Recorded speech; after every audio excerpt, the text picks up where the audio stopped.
Hello hi welcome to ఆద్య మేడ. ఈరోజు మనతో పాటు ఉన్న గెస్ట్ ఇమ్మంది రామారావు గారు, సీనియర్ జర్నలిస్ట్. ఆయనతో మాట్లాడుకుందాం. హలో సార్, నమస్తే. నమస్తే బాబు.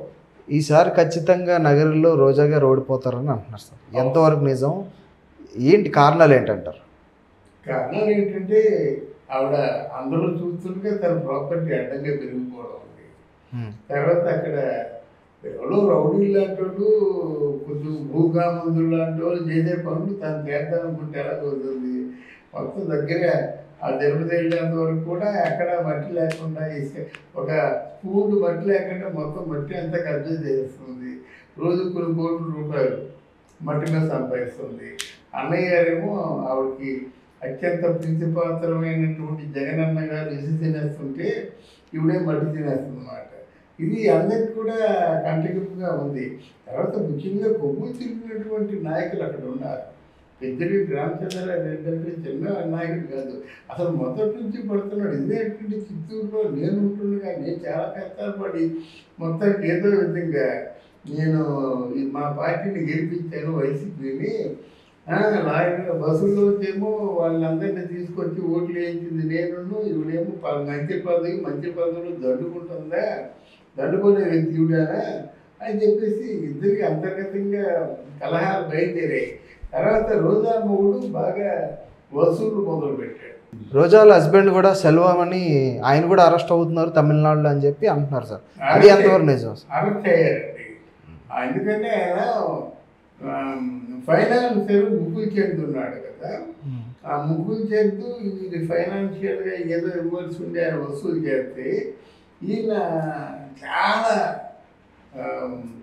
అంటే దారుణంగా తిట్టారన్నమాట. ఆ తిట్టిన దాంతో ఆయన తలెత్తుకోలేక చచ్చిపోయాడు. ఆ ముగ్గులు చెందు కొడుకు ఏం చేశారంటే పరువు నష్టం దావా చేశాడు. పరువు నష్టం దావా చేసినట్టయితే ఈయనకి ఎవడో సెలవుమనకేమో నోటీసు వచ్చింది, వచ్చి నీ తాలూకు వాదన వినిపించని. ఈయనేమో దాన్ని లెక్క చేయలేదు. లెక్క చేయకపోయేసరికి మొన్న ఏమైందంటే ఖచ్చితంగా మన అంటే జైలు శిక్ష మీకు ఉంది. ఏంటి non bailable warrant, non bailable arrest Roja మొగుడికి ఉంది. ఇప్పుడు రోజా కింద మీద పడుతుందన్నమాట. దాంట్లో ఏంటంటే ఇప్పుడు తాజాగా రోజా తాలూకు ప్రతిపాదనలు ఏమిటంటే, నేను లేకపోతే వైఎస్ఆర్ పార్టీ లేదు, నాతో పాటు సీటు మా ఆయనకు కూడా సీటు ఇవ్వాలి, నగిరిలో ఆయన ఉంటే పక్కన నేనుంటాను. నగిరిలో బాగా సంపాదించాలండి పేరు. ఎందుకంటే నగిరిలో నేతగాళ్ళు ఎక్కువ. ఆ నేతగాళ్ళ సామాజిక వర్గానికి చెందినవాడు కాబట్టి ఆయన నేతగాడిగా అక్కడ నగిరిలో చేస్తాడు. నాకు ఆ పక్కన ఏదో నాకు టికెట్ ఇవ్వండి, అదో ప్రతిపాదన. నాతో పాటు నా భర్త టికెట్ ఇవ్వాలి అంటే అక్కడ జగన్మోహన్ రెడ్డి పరిస్థితి ఏంటంటే ఈవిడికి ఒక్కదానికి ఇవ్వాలంటేనే పెద్దిరెడ్డి ఒప్పుకోండి. ఇక రెండు టికెట్లు ఎక్కడ కేటాయిస్తాడు? చాలే ఉన్నాయి కనీతో అంటే వ్యవహారం కట్టు అని మనసులో అనుకుని ఊరుకున్నాడు. బట్ నగిరిలో మాత్రం రాబోయే రోజుల్లో రోజాకి టికెట్ ఇస్తారన్నది అనుమానాస్పదమే. కాదంటే ఈ జగన్మోహన్ రెడ్డికి తగినటువంటి లేడీ ఎవరంటే వాయాడి రోజన్నమాట. ఎంత తెగించైనా మాట్లాడుతుంది, ఎన్ని అబద్ధాలైనా మాట్లాడుతుంది, ఎన్ని తిట్లైనా మాట్లాడుతుంది, ఎంత బండ బూతులైనా మాట్లాడుతుంది, ఎవరైనా మాట్లాడినా సహిస్తుంది. అంటే దేనికైనా తగింది మాట ఆవిడ మామూలు కాదు. ఎంత ఆవిడ్ని బదారు మాటలు మాట్లాడినా సహిస్తుంది అన్నమాట. ఎందుకంటే ఆవిడకి రెచ్చిపోతుంది. ఎవరైనా బూతులు మాట్లాడుతుంటే రెచ్చిపోతుంది అన్నమాట. నువ్వు రేపు చేస్తావా, నిన్ను రేపు చేయమంటావా అనేటువంటి మనిషి ఆవిడ. అందువల్ల అలాంటి రోజే కావాలి జగన్మోహన్ రెడ్డికి. అదొక డౌట్ ఉంది. కానీ మొత్తానికి ఏంటంటే రోజా నగిరిలో మాత్రం మళ్ళీ అడుగు పెట్టలేదు. ఇంకో చోట ఇస్తే మీరు ఇవ్వండి. ఇప్పుడు నువ్వు చెప్పావు కదా పవన్ కళ్యాణ్ని, ఏ ఊరైనా వెళ్దాం, నేను మూడు ఉంటాను, పవన్ కళ్యాణ్ ఒక మూడు ఉండాలి, ఇద్దరు అరగంట సేపు మీటింగ్ చెప్తాం, ఎవరి దగ్గర ఎక్కువ మంది జనాభా ఉంటారో మీరు కౌంట్ చేయండి అని చెప్పేసి సవాల్ విసిరింది. అలాగే మరి చెప్పావు కదా నువ్వు ఎక్కడైనా నువ్వు నిలబడితే గెలిచేస్తావు. పవన్ కళ్యాణ్ మీదే గెలిచేసేంత కెపాసిటీ ఉన్నప్పుడు ఇంకా నీ గురించి ఆలోచించేదే ఉంది, ఎక్కడైనా నువ్వు గెలుస్తావు. అది సార్ మొన్న నగరిలో జగన్మోహన్ రెడ్డి గారు వచ్చి మాట్లాడారు కదా సార్, మొన్న సభ జరిగింది కదా, అప్పుడు రోజా గారు జైలర్ సినిమాలో డైలాగ్స్ కొడుతున్నారు. అది అది కొట్టిందే రజనీకాంత్ గారు వీళ్ళ మీద డైలాగ్ కొడితే తిరిగి మళ్ళీ పవన్ కళ్యాణ్ గారి మీద చంద్రబాబు నాయుడు గారి మీద కొడుతున్నారు. ఎలా చూడవచ్చు సార్ దీన్ని? ఎలా చదివే మనము ఇప్పుడు మాటలు లేచిన కుక్కని ఉసుకోమంటూ ఉసుకోవాలంటే అలాగా ఆయన ఆ జైలర్ విజయానికి ఆ మాట అన్నాడు. ఇప్పుడేమో జైలర్లో ఒక డైలాగ్ అంటుంది, తెలివితేటలు అలా ఉన్నాయన్నమాట.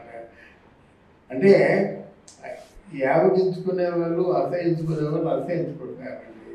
రజనీకాంత్ ఆయన అనుభవంతో చెప్పాడు మాట. ఆయన చెప్తే అర్థం ఉంటుంది. ఎవరైనా మొరగలు కొక్కలేదు అనుకునే వాళ్ళు ఎవరు ఉండరు, అంతే కదా. ఇప్పుడు మనం అలా వెళ్ళిపోతూనే ఉండాలి. ఆయన అనుభవంతో మాట్లాడాడు. ఆయన జీవితానికి, ఆయన చేసిన సినిమాలకి, ఆయనకున్న పేరు ప్రఖ్యాతులకి, ఆయనకున్న అనుభవానికి ఆ మాటలు అతికినట్టు సరిపోతాయి. నువ్వెంత జాగ్రత్త లేదు, నీ కెరీర్ అంతా కలిసి నువ్వు మాట్లాడితే మాత్రం ఎవరు దాన్ని సహిస్తారు? ఎవరు సహించరు కదా, ఎవరు మెచ్చుకోరు. నీ జీవితం మామూలుగా చాలా సాదా సీదాగా ఉంటుంది కనుక ఈ మాటలు పేలంగా ఉన్నాయి, కానీ నీ మాటలను ఎవరు మెచ్చుకోరు. పర్సనల్ అటాక్ చేసినప్పుడు జగన్మోహన్ రెడ్డి గారు ఎందుకని ఏం మాట్లాడట్లేదు స్టేజ్ ముందు? అది కాకుండా పిల్లలు 7వ తరగతి, 8వ తరగతి, 9వ తరగతి పిల్లల ముందర రాజకీయాలు మాట్లాడుతుంటే వాళ్ళకి ఏం అనిపించట్లేదు అంటే? అది రాజకీయాలు మాట్లాడితే బాగుందండి. రాజకీయాలు మాట్లాడలేదు, పిల్లల గురించి మాట్లాడతాడు. నీకు 3 పిల్లలు, ఆయన 4 పిల్లలు, నీకు 2 పిల్లలు అంటాడు మాట. పిల్లలు ఏంటంటే అర్థం లేకుండాను. మరి నీ చెల్లికి 2 మొగుళ్ళు అంటే ఎలా ఉంటుంది? నీ దాంతో 3 పిల్లలు అంటే ఎలా ఉంటుంది? మీ నాన్నకు కూడా 2 పిల్లలు ఉన్నారు కదా అంటే ఎలా ఉంటుంది? కనుక ఇట్లాంటి అపభ్రంశంతో మాటలు మాట్లాడడం మంచిది కాదు, ఆయనకే మంచిది కాదు మాట. నీకు కుటుంబంతో ఎలాంటిది? ఇప్పుడు ఇంత బతుకి నిన్న ఇప్పుడు ఈరోజు రాఖీ పౌర్ణమి ఉంది, నిన్న రాఖీ పౌర్ణమి, ఈరోజు కూడా చేస్తాను అనుకోండి. మరి నీ చెల్లి వచ్చి నీ చేతికి రాఖీ కట్టేటువంటి అదృష్టాలు కోల్పోయావు కదా. సొంత నీ రక్తం పంచుకు పుట్టి చెల్లె నీకు రాఖీ కట్టినప్పుడు, కట్టించుకోలేనప్పుడు ఆంధ్రదేశంలో ఉన్న వాళ్ళని చెల్లెమ్మని అలా అంటావయ్యా నువ్వు? నీ చెల్లెమ్మనే గౌరవించలేకపోతున్నావు, మిగతా వాళ్ళు ఇన్నే గౌరవిస్తారు. అందువల్ల ఆయన ఒక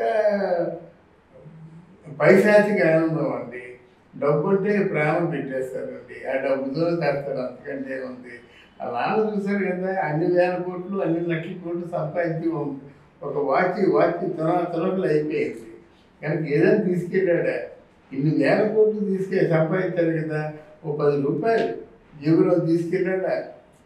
అందువల్ల ఆ సత్యం తెలిసి కూడా ఇలా కింద మీద పడి సంపాదించదు అనుకున్నట్టయితే అది దురాశ దుఃఖాన్ని చేయటని మనం వింటూనే ఉన్నాము. అలాగే ఉంటుంది. ఎవరికైనా దురాశ పడితే దుఃఖానికి మూల కారణం అవుతుంది. Okay sir, thank you. Thank you అమ్మా.